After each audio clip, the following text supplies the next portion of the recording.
They said I was too emotional, that I couldn't be trusted to raise my own daughter. My own mother sat behind my ex in court, smiling like she'd already chosen a side. And then I saw it, him grabbing her wrist hard right there in front of the judge. That's when everything changed. Please stay with me until the end. There are things I never imagined I'd uncover, and choices I never thought I'd have to make. And if you find yourself quietly nodding through this, subscribe. It tells me I'm not alone, and maybe neither are you. It started with a fruit tart. That should have been the first sign. My mother only bakes it when she's trying to impress someone, when she wants to look effortless and composed. She places it gently on the table, smiling like the world is simple, like we're all just playing pretend in a magazine ad, and I always fall for it. That afternoon was my birthday. The paper napkins were pastel-colored, the wine was cheap, and my father had already told his classic hardship monologue, how he built a life from nothing, as if we hadn't all watched him blow through my mother's savings during his early retirement phase. My sister Sable brought balloons and smiled too wide, like she hadn't been screaming at her kids all morning. It was the usual brand of chaos, the kind you stop noticing once you've lived in it long enough. Familiar scents, old candle wax, overcooked chicken, a whiff of my mother's citrus perfume. The television murmured in the background.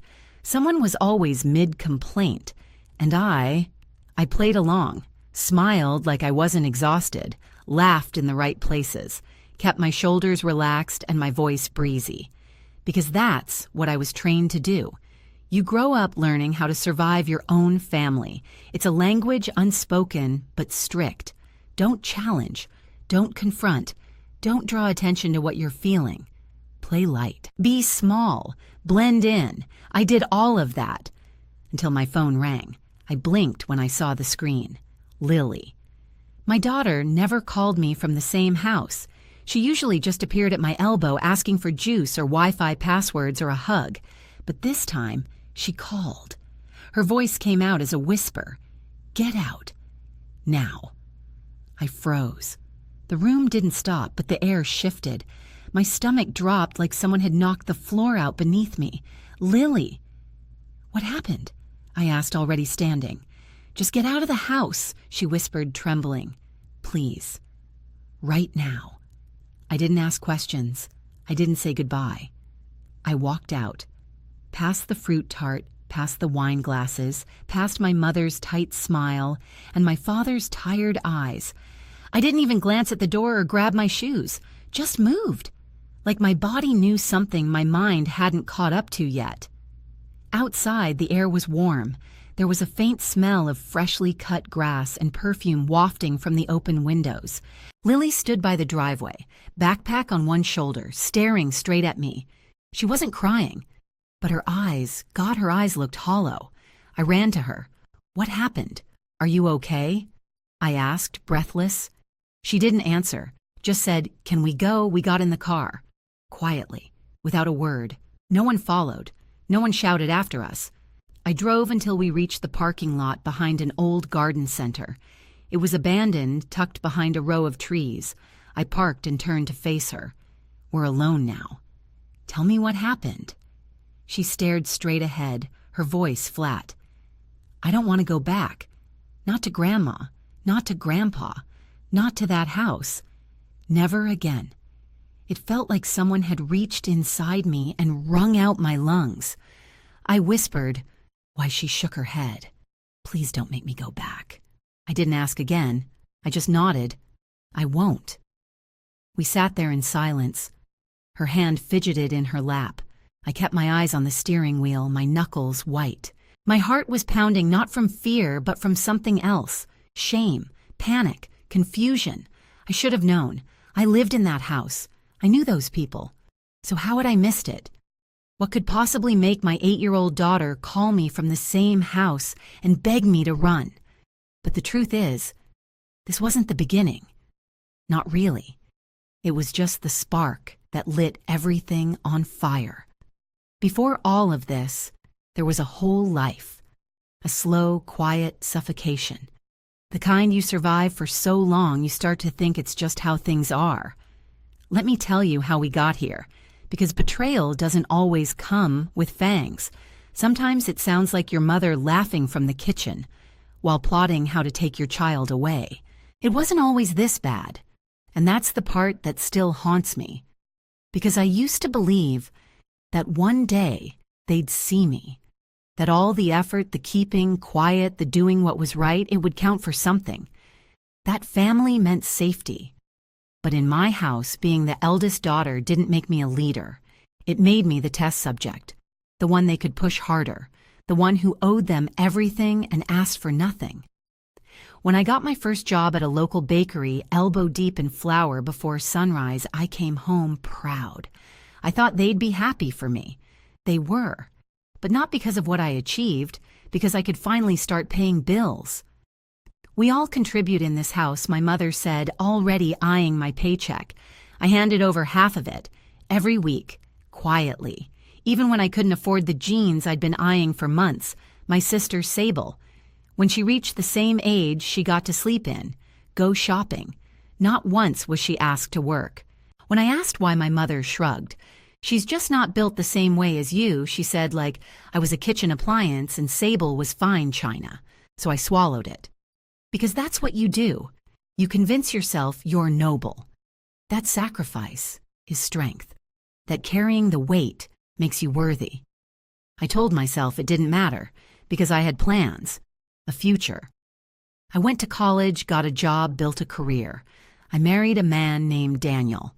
Quiet, thoughtful, charismatic in the soft-spoken, sweater-wearing kind of way.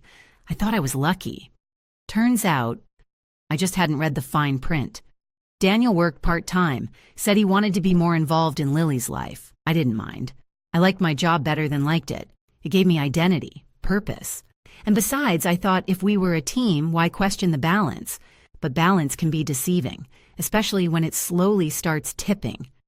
Daniel grew moody, withdrawn. He'd sulk for hours over a misplaced dish or a dinner he didn't like. The house became heavy. The air changed. Lily was only 6, but she felt it too. She stopped humming when she colored. She started asking if it was okay to speak. And then came the night of the bottle. He didn't throw it at anyone. He just threw it. Across the room. And it shattered right as Lily walked into the hallway. She dropped her mug. Flinched so hard I thought her bones might snap. I looked at her face, and something in me finally cracked. Not all at once, but in that instant I realized we are not safe. I packed a bag, took my daughter, and walked out. No yelling, no drama, just silence. The kind that means you're done. I didn't have many choices. We moved back into my parents' house, the one place I swore I'd never return. And technically they welcomed us. But it was clear from the start this wasn't charity. This was a transaction. I had given them years of money vacation support. Now the well was dry, and it showed. They never said it out loud. But the sighs over groceries, the way my father brought up the water bill twice a week, the fact that they didn't add me back to the family group chat, it was all there, in the silence. Sable and her husband lived there too. With 2 wild kids, no rent, and endless praise. My daughter. Her drawings were removed from the fridge by morning. Her cereal was cleared before she finished eating. She started asking me if we'd get our own place soon, and I kept telling her this was temporary. That family helps family, but even I didn't believe that anymore. I took a low-paying part-time gig just to keep up. Couldn't afford daycare, so I juggled everything. Court hearings, trauma counseling, late-night sobbing, and through it all, my parents just watched. Until the day Lily called me, until the day she whispered, "Get out now." But even then I didn't know the full story. Not yet. I thought maybe someone had been cruel. I didn't imagine betrayal. Not from them. But I was wrong. And the truth was uglier than I ever expected. Because betrayal doesn't need fists or raised voices. Sometimes it speaks through kitchen walls and plans how to take your child away. While smiling over birthday cake, we were parked beneath a sad little tree in a grocery outlet lot, engine off sunlight, filtering through a cracked windshield. Lily hadn't said a word in 10 minutes. I sat with my hands gripping the wheel like it was the only thing keeping me upright. Then I asked, soft as breath, "Can you tell me what happened?" She didn't hesitate. Not this time. Grandma, Grandpa, and Aunt Sable. They don't want me there. I heard them talking in the kitchen. They didn't know I was in the bathroom. She said it like weather, like she was reporting a fact, not spilling the weight of the world into my lap. They were planning something. I didn't speak, didn't blink, just listened. They said I'd be better off with Daddy, that they were going to help make that happen, that if I went back to him, you'd go back to work and start helping them again. Her voice didn't shake, but mine did, inside. Something cold spread through my ribs, slow and suffocating. They said you'd lose custody anyway, but they could speed it up.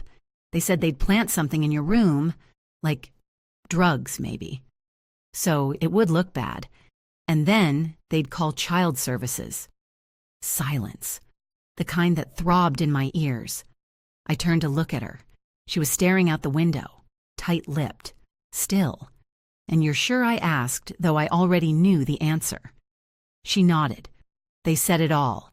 That I'm too loud, too much. That the house used to be nicer before. That you're not useful anymore. That Daddy was always the better parent. Something shifted inside me, not shattered, shifted. Like a house's foundation cracking so slowly you don't feel it until it swallows you whole. She looked down at her backpack. I packed what I could. There's 2 shirts. I brought your phone charger. I didn't know if you'd come.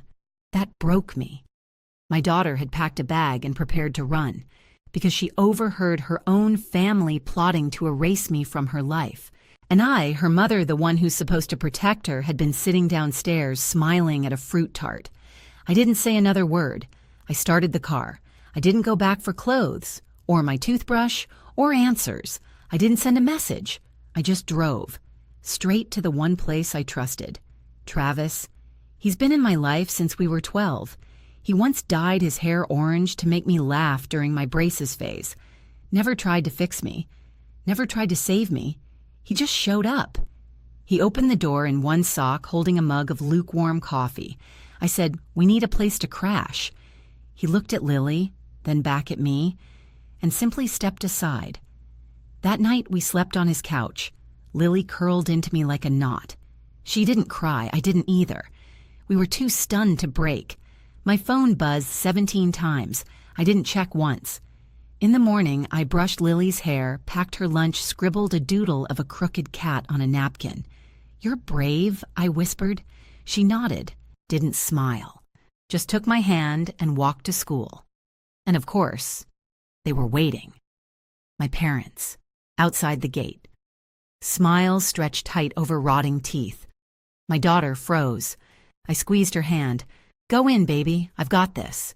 She ran, and I faced the people who birthed me. "Where have you been?" my mother snapped. No hug, no concern, just confrontation. "You already know," I said. My father huffed. "We've been calling all night.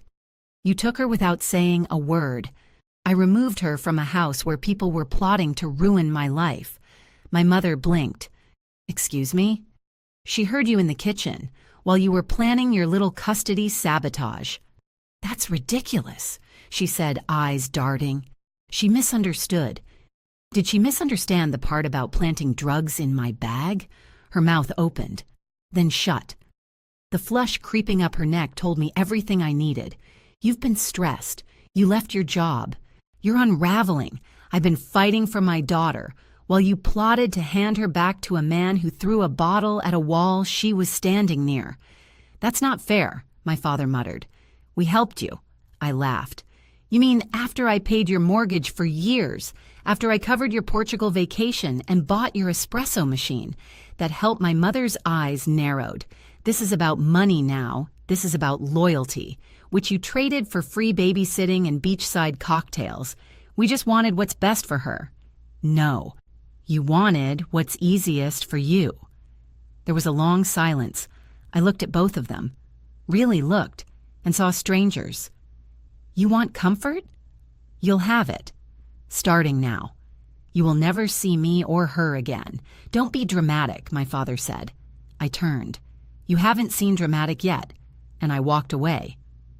That night, Travis found me at the kitchen table, still in my work pants arms around a cup of untouched tea. "You okay?" he asked. I shook my head. "But at least now I know where I stand."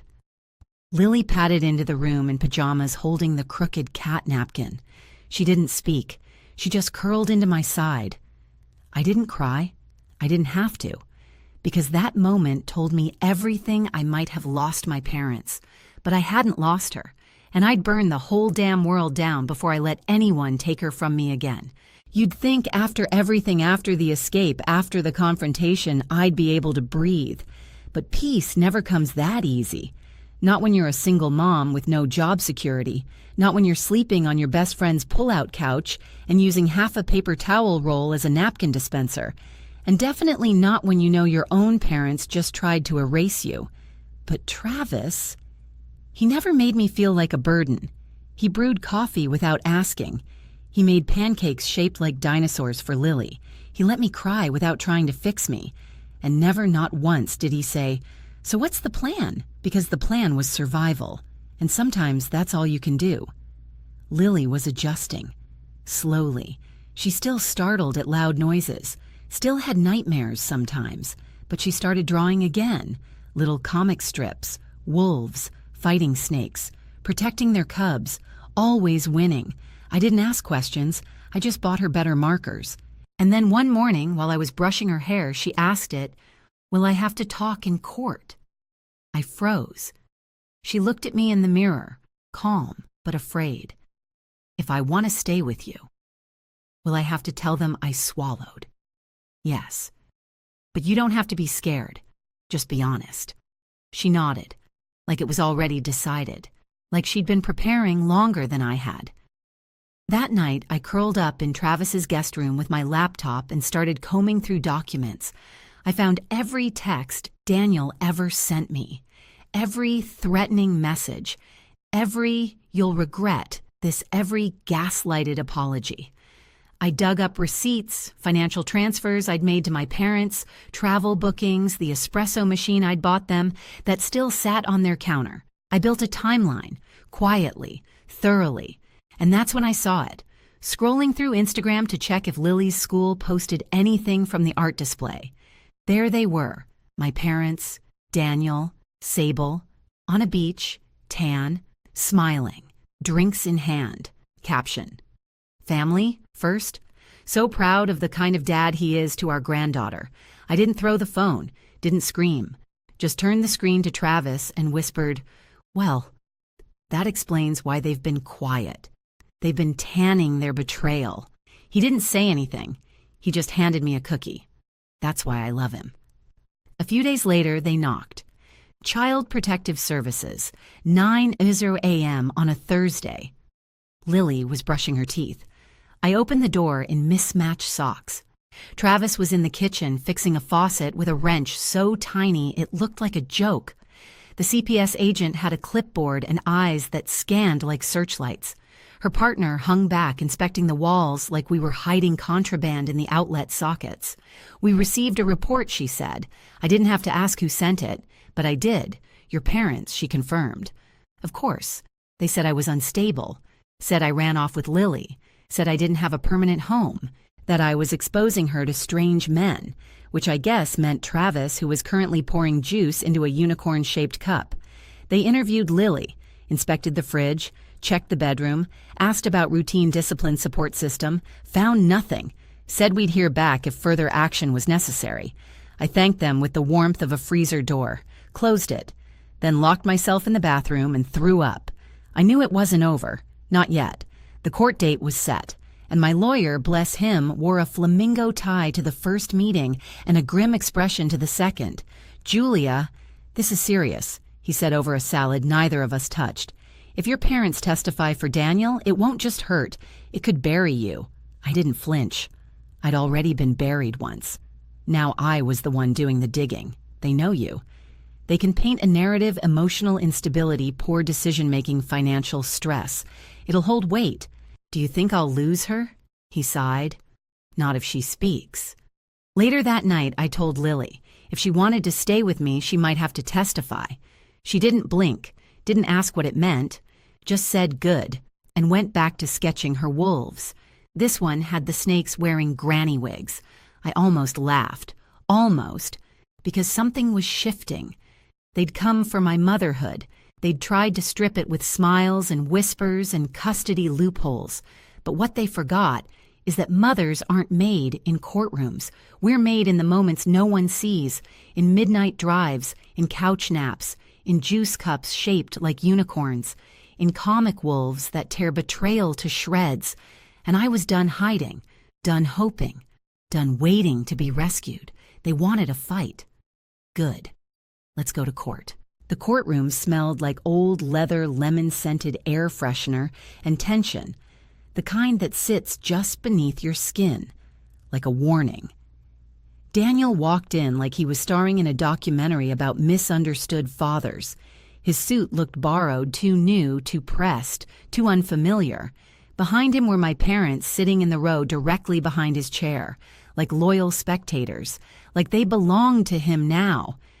Sable followed, not looking at me. She didn't have to. I could feel the judgment sliding off her like fog, and I sat with my hands folded, Lily beside me, swinging her legs nervously. Travis sat behind us, steady as stone. When I turned to look, he smiled, half smile. But enough. The judge entered. People stood. The show began. The first day was brutal. They paraded character witnesses. My mother in pearls and practiced poise said I'd always been very emotional. My father nodded beside her like an extra in a courtroom drama. She's always been sensitive, stressed, overwhelmed. They painted a picture of me as a mess, unstable, unfit. Sable chimed in. Daniel's always been great with Lily. He stayed at home. He was patient. I wanted to scream, to stand up and demand. Then why did I leave him? Why did my daughter call me and whisper, "Get out"? But I didn't. I sat. Fingers locked so tightly I left crescents in my palm. They described a version of me that I didn't recognize, one that wasn't real. But to the court, real didn't matter. Perception did. And then, it was Lily's turn. I helped her adjust the mic, kissed her hand when the judge asked her name. She looked so small in the chair, feet dangling, hair brushed back. But when she spoke, her voice didn't tremble. Not once. I want to live with my mom. The judge asked why. Because she listens to me. She makes me feel safe. She's never yelled at me. They asked about Daniel. She paused. He gets angry. He throws things. One time he threw a bottle and it broke. I was there. It scared me. Silence. Even the court reporter stopped typing for a moment. Then they asked the question I'd been dreading. Had anyone else ever made her feel unsafe or uncomfortable? She looked straight at the judge. My grandma and aunt said they wanted me to go live with him, that they were going to make Mommy lose me. They said they'd put stuff in her bag to get her in trouble. Silence again. The kind that cuts. I couldn't breathe, couldn't blink. I wanted to stand and shield her, but she didn't need me to. She was already standing in the fire and refusing to burn. The judge dismissed her with a nod, told her she was brave, told her she could go. I took her back to her seat and sat beside her. She slipped her hand into mine. I squeezed once. She squeezed back. You'd think that would be enough. But the universe wasn't done yet. During the break, I was returning from the hallway when I saw it. Daniel grabbing my mother's wrist. Not gently, not like family, like control. She flinched, tried to pull away. My father stepped in. There was arguing. Daniel stormed off. My mother rubbed her wrist like a bruise that hadn't appeared yet. They didn't return to court after that. Didn't speak, didn't testify again. Later, my lawyer told me they'd officially withdrawn their statements. Apparently, the beach wasn't worth a fractured wrist. Or maybe it was the way Daniel looked when he got angry and didn't get what he wanted. Either way, the tide had turned. My lawyer brought receipts, literally. He showed the court how Daniel had hidden assets during the divorce. Vacations, vehicle upgrades, luxury hotel charges under my father's name. It wasn't just betrayal, it was fraud, and it was all tied in a neat bow by the money trail. The judge looked over the evidence, then at me. Miss Lane, do you feel safe with your daughter outside the influence of both your ex-husband and your extended family? I didn't hesitate. Yes, Your Honor. He nodded. Then so be it. Full custody. No visitation. All communication to be severed unless reviewed by the court. Daniel stood, face flushed, sweat blooming through his collar. My parents gone. No goodbyes. No dramatic exits. Just gone. Travis met me at the door, held my coat, carried Lily's backpack. I didn't cry. I couldn't. But later that night, while Lily slept curled next to her wolf plushie, and Travis sat reading in the next room, I finally breathed. It wasn't over, but for the first time in years, it felt like we were safe. You'd think that after everything, the lies, the court, the full custody order, I'd finally get to relax, to let down the guard I'd been holding like a shield for years. But peace isn't something that just arrives with a court ruling. It has to be built, brick by quiet brick. And for us, it began in the most unexpected way, with wolves. Lily's drawings changed. No more snakes in wigs. Now the wolves were curled up together in a den, safe, sleeping, protected. She gave one to Travis, a little sketch of a big wolf with glasses playing checkers. She called him the Watcher. He cried. Denied it, but I saw him wiping his eyes behind a cereal box. We stayed. In that little 2-bedroom rental Travis had called home for a decade. No one said the word permanent, but we all knew. He made pancakes on Sundays, taught Lily how to play Mario Kart. And once when she told him she was glad he was part of our pack, he excused himself to the hallway for a very suspicious amount of time. Eventually, I got a job offer, flexible hours, good pay. Nothing glamorous, but I could breathe. For the first time in years, I could afford groceries without counting nickels. I didn't cry when I got the offer, but I did lock myself in the bathroom and laugh until I hiccuped. We were finding our rhythm. Then came the knock, a tray of pancakes, 2 forced smiles, my parents. They stood at Travis's door like door-to-door guilt salesmen. My mother held the plate like an offering. We thought maybe we could talk, maybe move forward. The pancakes smelled like syrup and audacity. We didn't know what Daniel was really like, my father added. Maybe it's time to get over all of it. I didn't even get the chance to speak because Travis stepped into the hallway, stared at both of them, and said flatly, "You need to leave. Now." My mother's eyes widened. My father looked like he might argue, but then Lily peeked out from behind the wall, nodded, just once, and they left. No tears. No explosions, just 2 people realizing the door was no longer open to them. Later, I learned they weren't doing well. Financial strain, bridge club whispers.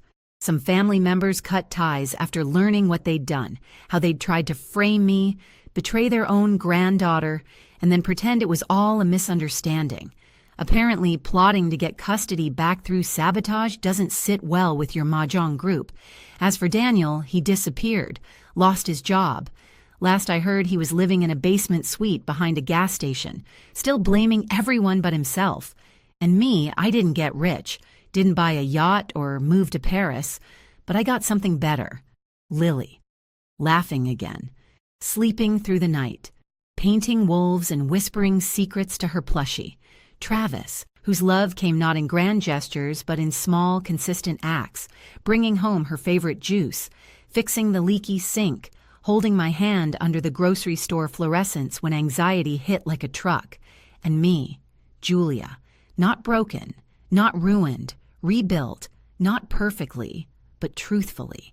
I still wake up sometimes expecting the worst, but then I roll over and see Lily curled in her blanket, her comic pages strewn across the floor, and I remember we're okay, really deeply okay, and I will never again let anyone take that from us.